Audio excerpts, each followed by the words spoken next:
Voici une petite vidéo pour apprendre à distinguer la thèse, l'argument et l'exemple, qui sont des notions fondamentales pour rédiger un paragraphe de commentaire ou de dissertation ou encore une synthèse sur un texte. Prenons un exemple dans la vie quotidienne. Le téléphone portable est devenu un outil indispensable à l'école. C'est l'idée principale que je défends, le but essentiel que je cherche à atteindre avec mon argumentation. C'est ce qu'on appelle la thèse.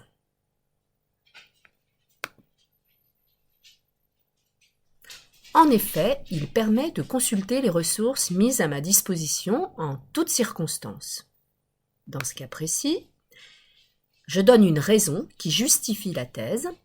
Elle se trouve en position secondaire par rapport à elle et on est toujours dans le domaine théorique et abstrait, c'est ce qu'on appelle l'argument.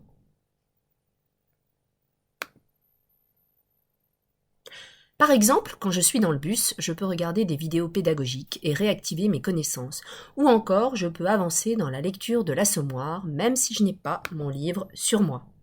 Cette fois-ci, je m'appuie sur des situations concrètes qui ont pour but d'illustrer l'argument. C'est ce qu'on appelle bien sûr les exemples.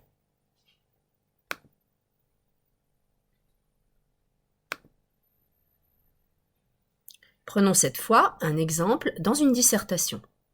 Le personnage de roman est avant tout un être de papier qu'on ne pourrait pas rencontrer dans la vie. La notion évoquée ici, le personnage de roman, reste très générale. C'est comme ça qu'on reconnaît la thèse. En effet, ces traits sont souvent amplifiés afin de marquer le lecteur et de concentrer toutes les caractéristiques du groupe auquel il appartient. Vous remarquez le connecteur logique, en effet, ainsi que des éléments plus précis que le personnage de roman qui s'y rattachent, des éléments particuliers, à savoir ses traits ou encore les caractéristiques du groupe auquel il appartient. Il s'agit bien ici d'un argument, c'est-à-dire d'une idée secondaire au service de la thèse. Enfin, ainsi, dans le roman éponyme de Balzac, le père Goriot qui se sacrifie pour ses filles en dilapidant sa fortune pour servir le moindre de leurs caprices constitue une figure extrême de la paternité, comme on en rencontre peu ou pas dans la réalité. Balzac va jusqu'à l'appeler métaphoriquement le Christ de la paternité. Vous voyez ici un petit mot, ainsi, qui va introduire l'exemple.